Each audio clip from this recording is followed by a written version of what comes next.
हाँ देखिए बेटा, मैकेनिकल वेव्स तो इसमें तीन पार्ट हैं इस चैप्टर के भी।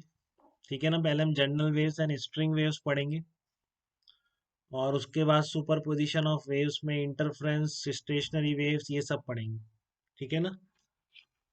तो और तीसरा सेकंड पार्ट में क्या पढ़ेंगे, सुपर पोजिशन। तो इसमें हम पढ़ेंगे इंटरफेरेंस और मेनली स्टेशनरी वेव्स, दो मेन टॉपिक रहेंगे।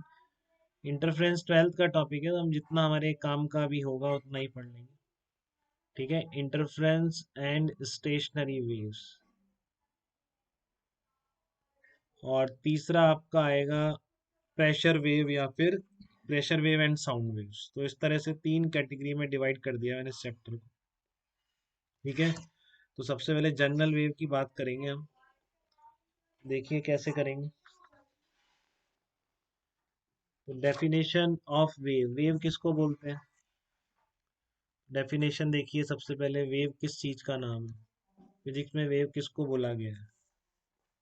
Wave is a means of transferring energy and momentum from one point two other. क्या है? Wave is a means of transferring energy from one point two another without any actual transportation of matter between these points. मतलब एक point से दूसरे point तक energy और momentum पहुंच जाता है। जैसे कि आप बीच में कहीं पत्थर डालो किसी पूल में, तो आप देखते हो जो वेव्स जनरेट होती हैं। ठीक है ना, बीच में डाला था आपने स्टोन तो, बट जो सेंटर पे भी वेव, छोटा सा पूल ले लो वाटर का कोई भी, और आप बीच में पत्थर डालोगे तो वेव जो जनरेट होती है वो एंड तक पहुंच जाती है। बट पत्थर तो आपने बीच में डाला था, तो क्या हुआ वहां पे? डिस्प्लेसमेंट पार्टिकल का कहाँ तक पहुंच गया? एंड तक पहुंच गया। ठीक है, बट इसमें ऐसा कभी नहीं हुआ कि आपका एक फ्लूइड पार्टिकल चल के वहां एंड तक आ गया हो। क्योंकि आप इसकी एक कॉर्क वाला एक्सपेरिमेंट भी करते हो कि एक लकड़ी का टुकड़ा डाल दो, तो वहीं पर ऊपर नीचे होता रहता है, वो आगे नहीं बढ़ता है। ठीक है ना। तो मीडियम पार्टिकल शिफ्ट नहीं हो रहे हैं। जो आपने स्टोन डाला है आपने किसी वाटर पूल में, और जो आपके डिस्टरबेंसेस आपने बिल्कुल कॉर्नर तक देखे हैं उठते हुए। ठीक है, तो वो क्या है? आपकी बिना मीडियम के पार्टिकल्स ट्रांसफर हुए आपकी एनर्जी और मोमेंटम, पार्टिकल डिस्प्लेस हुए तो एनर्जी से तो हुए, मोमेंटम भी आया, उनको वेलोसिटी भी आई। ठीक है, तो आपका बिना transferring of energy and momentum हो गया आपका without any actual transportation of matter between these point. कोई फ्लूइड के पार्टिकल एक पॉइंट से दूसरे पॉइंट तक शिफ्ट नहीं हुए हैं, स्टिल एनर्जी एंड मोमेंटम पहुंच गया है। तो इसी फिनोमेना को फिजिक्स में क्या बोला है? वेव बोला है। ठीक है, मैंने कुछ एग्जांपल भी लिख रखे हैं। Dropping a stone in A pond, और एक हम जब बोलते हैं तो हमारे पास की जो माउथ के पास की एयर ऑसिलेट करेगी, तो वो एयर के ऑसिलेशन लॉन्गिट्यूडनल वेव्स हैं, क्योंकि पार्टिकल की जो ऑसिलेशन है along the direction of propagation of energy है। तो वो लॉन्गिट्यूडनल साउंड वेव्स हमारे माउथ से लेकर दूसरे के ईयर ड्रम तक पहुंच जाती हैं। ठीक है, और वहां पर उस ईयर ड्रम को ऑसिलेट कराने लग जाती हैं, तो हम सुन लेते हैं।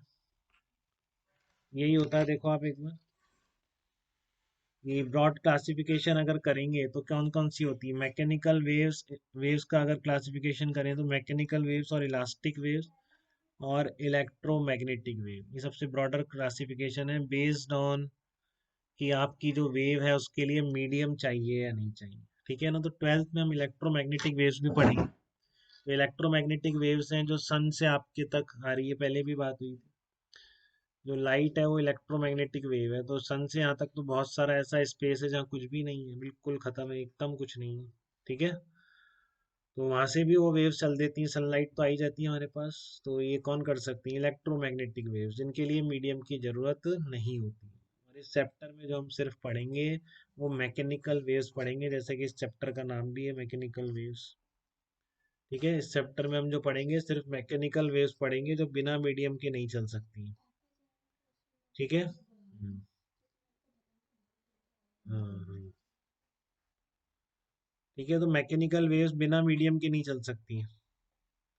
और इलेक्ट्रोमैग्नेटिक वेव्स में आपका क्या होगा? मीडियम की जरूरत नहीं होती है। ठीक है, तो देखिए आप इसमें और कैटेगराइजेशन कराई क्या मैंने? और नहीं करा मैंने, यही है शायद। और नहीं करी। देखो ऑसिलेशन डायग्राम ऑफ वेव, तो आप ये समझिए वेव चलती कैसे। ठीक है ना। ये समझिए वेव चलती कैसे। मान लीजिए स्ट्रिंग है आपकी, एक एंड से आपने बांध रखा है उसको, और दूसरी एंड पर अगर आप जर्क दे दोगे तो इस तरह का डिस्टरबेंस मूव होता हुआ जाता है। ये वाटर में बहुत क्लियरली विजिबल है, स्ट्रिंग में हो सकता है आपको इतना क्लियर ना दिखता हो, बट एक तार स्ट्रेच करते हैं तो इस तरह के ऑसिलेशंस होते हैं। यहाँ आपने जर्क जनरेट किया तो ये आपका डिस्टरबेंस प्रोपेगेट हो रहा है, देखो फिर ये डिस्टरबेंस ही चल रहा है इसमें। ठीक है ना, मीडियम पार्टिकल यहाँ के यहाँ शिफ्ट नहीं हो रहे हैं, जस्ट ऊपर नीचे हो रहे हैं। तो कैसे होता है, देखो ये इस तरह से होता है। मान लो आपने यहाँ पे सोर्स है आपका, और ये टी इक्वल टू जीरो पर एकदम स्ट्रेट है। आपने यहाँ पर ऑसिलेटर लगाया, ऑसिलेटर एक जगह होता है, वो डिस्टरबेंस ट्रांसफर हो जाता है, वो स्टोन जहाँ गिरा वहाँ ऑसिलेटर है, वहाँ से डिस्टरबेंस पूरे पानी में फैल गया। वैसी ये सिचुएशन है कि यहाँ पर अब आपने इसको ऊपर जा रहा है यहाँ से एंड, तो ये और ऊपर चला गया ये वाला, और फिर ये कहाँ पहुँच गया, मान लो यहाँ T/4 पर पहुँच गया, अपनी एक्सट्रीम पोजीशन पर यहाँ तक पहुँच गया है। ठीक है ना, तो एक्सट्रीम, हाँ बताओ बेटा।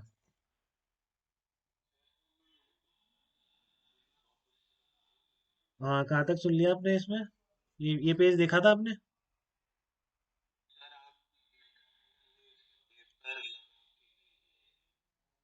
मैकेनिकल वेव्स का नहीं, मैं गया तो नहीं, चलो ठीक है, अभी देख लेते हैं अपन। मैं इसके बाद यही है, आप यही देखो अब ऑसिलेशन कैसे हो रहा है, वो कुछ इतना इम्पोर्टेंट नहीं था, कैटेगराइजेशन था बस, यही तो लिया मैंने।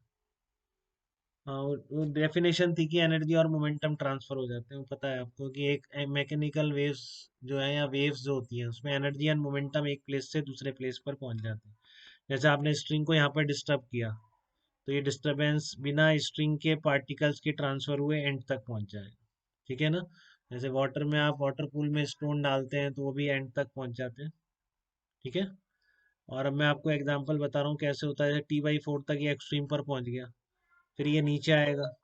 ठीक है ना, ये T/4 नहीं है तो कोई जनरल टाइम है, इस पर मैंने एक्सट्रीम पर पहुंचा दिया इस एंड को, T/4। फिर ये नीचे आ रहा है। ठीक है ना, तो आगे और खींच रहा है, ये जो टेंशन है ये और पार्टिकल को डिस्टर्ब कर रही है, ऊपर उठ गई तो टेंशन का एक कंपोनेंट आ रहा है ना इन पार्टिकल्स पे, देखो अलोंग द स्ट्रिंग टेंशन लगती है, तो ये आगे भी डिस्टर्ब कर रहा है, फिर आगे की ऊपर उठते हैं तो आगे डिस्टर्ब करता है, तो जब तक ये इसका आधा ऑसिलेशन यहाँ पे पूरा हो जाता है तो इस तरह की शेप बन जाती है। ठीक है ना, अगर आपका ऑसिलेटर यहीं रुक गया उसके बाद ऑसिलेट नहीं करेगा तो सिर्फ ये शेप आगे बढ़ेगी, और इसको हम क्या कहते हैं, पल्स कहते हैं इसको। ठीक है ना, इसको हम क्या बोलते हैं, इसको पल्स बोलते हैं। ये पूरी वेव नहीं है, पल्स है, पल्स आगे बढ़ रही है, यहीं पर आपने रुक गया, आधा ऑसिलेशन पूरा करा। ठीक है, और अगर आप इसको आगे भी ले जाते हैं कि नहीं, आप आगे भी ले जा रहे हैं इसको, ठीक है, तो ये कंप्लीट वेव में भी कन्वर्ट हो सकती है इस तरह से। और एक जब इसका इस वाले पार्टिकल का एक ऑसिलेशन पूरा होता है तो ये इस तरह की पूरी वेव बन जाती है। ये डिस्टरबेंस हो, अब आप यहाँ रुक गए तो केवल ये डिस्टरबेंस प्रोपेगेट करेगा, तो ये कंप्लीट वेव कहलाती है। ठीक है, लेकिन आपका ये ऑसिलेटर लगातार ऑसिलेट करता रहा तो फिर ये क्या बन जाती है, वेव ट्रेन बन जाती है, इस तरह से चलती है। ठीक है, तो आपका ये जो चल रहा है डिस्टरबेंस मूव कर रहा है। ठीक है ना, ध्यान से सुनेंगे इस चीज को, ये डिस्टरबेंस जो आगे मूव कर रहा है ये बिल्कुल केवल इस स्ट्रिंग की प्रॉपर्टी पे डिपेंड करता है बेटा। ठीक है ना, सोर्स का काम क्या है, उस जहां पर सोर्स रखा हुआ है वहां ऑसिलेट कराना। ठीक है, तो जो ऑसिलेट करने की फ्रीक्वेंसी है वहां पर वो सोर्स डिपेंडेंट है, सोर्स की जो फ्रीक्वेंसी वही फ्रीक्वेंसी वेव की कहलाती है। ठीक है ना, किसी भी वेव की फ्रीक्वेंसी क्या है, जो सोर्स की फ्रीक्वेंसी। बट डिस्टरबेंस का आगे बढ़ने में सोर्स का कोई रोल नहीं है बेटा, ये ध्यान रखें। ठीक है, ये जो वेव क्रिएट हुई है इस वेव के इस स्ट्रिंग पर आगे बढ़ने में सोर्स का कोई रोल नहीं है। ठीक है ना, इसका आगे बढ़ने की जो स्पीड है, जैसे पल्स आगे बढ़ रही है, वेव आगे बढ़ रही है, तो इसके आगे बढ़ने की स्पीड में सिर्फ इस स्ट्रिंग की प्रॉपर्टीज मैटर करती हैं। क्या फार्मूला होता है वो सब निकाल लेंगे, बट मीडियम के अलावा वेव की स्पीड में और किसी का रोल नहीं होता है, सोर्स का रोल बिल्कुल नहीं होता है। ठीक है, और सोर्स कितनी फ्रीक्वेंसी से ऑसिलेट करेगा इसमें इस मीडियम का रोल नहीं है, कितनी भी मोटी स्ट्रिंग हो या पतली स्ट्रिंग हो, सोर्स तो जैसा ऑसिलेट करता है वैसा ही करेगा। तो ये चीजें एक दूसरे की बिल्कुल इंडिपेंडेंट है, आपको ये समझना बहुत जरूरी है स्टेज पर, कि सोर्स की जो फ्रीक्वेंसी है और जो डिस्टरबेंस के मीडियम में चलने की स्पीड, उसी को वेव स्पीड कहते हैं बेटा, ध्यान रखेंगे। ठीक है ना। ये पार्टिकल जो मीन पोजीशन से ऑसिलेट कर रहे हैं, ये स्पीड वेव स्पीड नहीं है। एनर्जी प्रोपगेशन की जो स्पीड है अलोंग द मीडियम, जैसे कि इस स्ट्रिंग वेव में अलोंग द स्ट्रिंग जो डिस्टरबेंस चलने की वेलोसिटी है, स्पीड है, that is called wave speed. ध्यान रखेंगे वेव स्पीड का मीनिंग। पार्टिकल अपनी मीन पोजीशन के अबाउट कैसे ऑसिलेट कर रहे हैं, वो वेव स्पीड नहीं है, वो तो पार्टिकल की स्पीड है। ठीक है। वेव स्पीड से हमेशा मतलब है एनर्जी प्रोपगेशन की स्पीड, और वो डिपेंड करती है सिर्फ मीडियम की, ये रस्सी कैसे है, मोटी या पतली, इन सब चीज़ों पे डिपेंड करती है। सोर्स से कोई लेना देना नहीं। अब ज़्यादा फ्रिक्वेंसी का लगा दो, कम फ्रिक्वेंसी का लगा दो, ये जो ट्रांसवर्स वेव है, ट्रांसवर्स वेव बोलते हैं इस तरह की वेव्स को। ठीक है ना। जिसमें ऑस्सिलेशन जो है direction of propagation of energy के परपेंडिकुलर, ये क्या कहलाती है, ट्रांसवर्स वेव कहलाती है। तो आप स्ट्रिंग के कॉर्नर पे कैसा भी सोर्स लगा दो बेटा, उसके चलने की जो ट्रांसवर्स वेव की स्पीड है वो चेंज नहीं होगी, आप कितनी ज़्यादा फ्रिक्वेंसी का सोर्स लगा दो। ठीक है। बहुत आगे जाके पढ़ते हैं कि ये स्पीड यहाँ पर एम्पलीट्यूड पे डिपेंड करती है, बट हमारे केस में वो चीज़ ट्रू नहीं है, बहुत आगे की पढ़ाई में। ठीक है ना। हमारे लिए तो ये स्पीड, एम्पलीट्यूड, फ्रिक्वेंसी सबका इंडिपेंडेंट है, ये केवल मीडियम की प्रॉपर्टीज पे डिपेंड कर रही है, डिस्टरबेंस के आगे बढ़ने की स्पीड। ठीक है ना। अलग अलग लिक्विड में आप स्टोन डालिए, आप दोनों का सेंटर सिरकमफ्रेंस सेम कर दीजिए, मान लो सेंटर पे डाल रहे हैं आप स्टोन। ठीक है ना।